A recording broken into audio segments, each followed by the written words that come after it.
கூறும் சிங்கத்தமிழ தங்கத்தமிழ எத்தனையோ நாடு சுத்தி வந்த ஆடு புத்தி இருக்கு சக்தி இருக்கு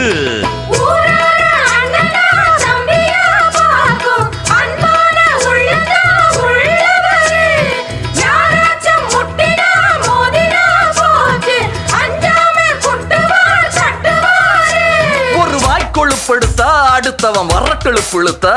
அவன் தோல் உரிப்பவன்டா தமிழச்சி பால் குடிச்சவன்டா